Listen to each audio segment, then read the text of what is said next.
Hi guys, and welcome to another exciting episode of Looks and Wisdom Sundays with me, Oluchi, aka the Elusive Pandit. How you doing? This week we are finding wisdom from the Supreme Creator Mother, Nana Buruku or Buruku, depending on where in Africa you're from. And she's teaching us the importance of starting, finishing, and moving on. And I thought I should bring about this wisdom of knowing when to stop, because winners know when to stop.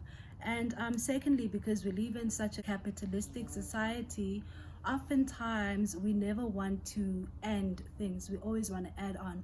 Okay, when you're an intern, you wanted to be a manager, and then you become a manager, and then you want to be a director, and then you become a director, and then you want to be sitting on the board, and then you sit on the board, and then you want to own the whole company. So we never know when to stop.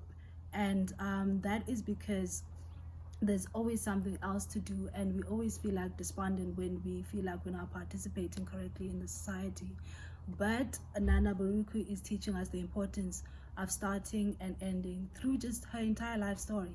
And when I was doing research on this, I thought I was going to find things. I did find interesting things that I want to talk to you about towards the end, but the most important one is just she came about to give birth to the moon spirit, the feminine energy, Mau, and the sun spirit, the masculine energy, Lisa, for the creation of the world. And after she did that, she went and retired. That is literally her story. There's nothing else to the story.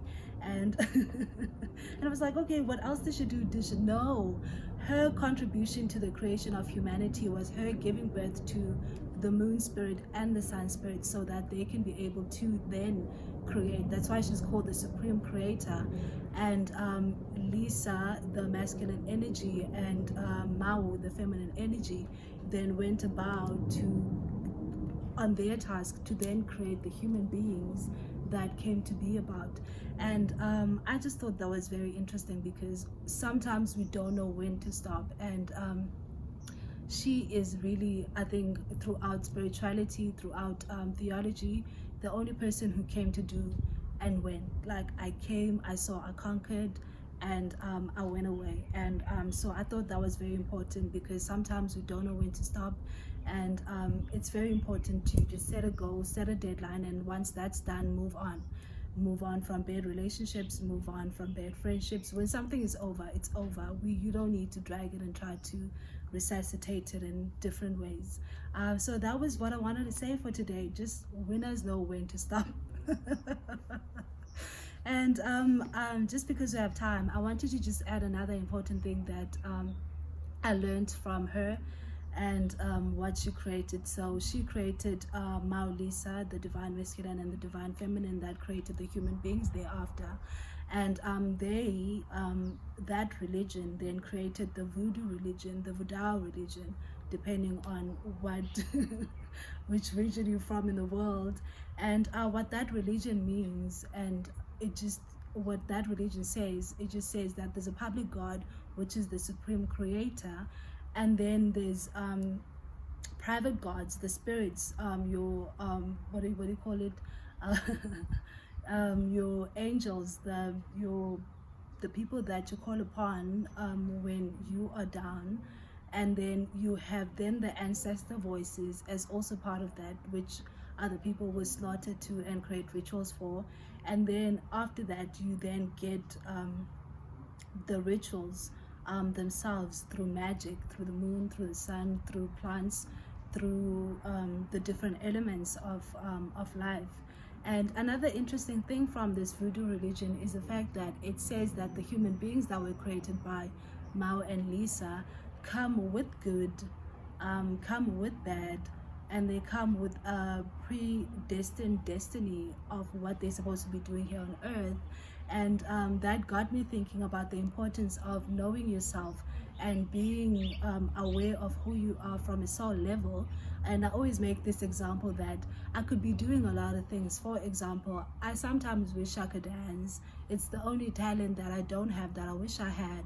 But if I can spend my whole life focusing on being a dancer, I'm never going to be this throat chakra person that I am, because my talents is philosophy, my talents is communication, my talents is the creative. So if I spend my life trying to be a dancer, which is not part of my destiny or my predetermined talents that I came with on this earth, I'm always going to feel less than, because it's not what I'm supposed to be doing. Or I can be on this side utilizing my throat chakra as per what I'm supposed to be doing in this world, and feeling better because no one can say that I'm not talking right or that the wisdom that I'm finding is incorrect, because it's me, my interest, and my life experience.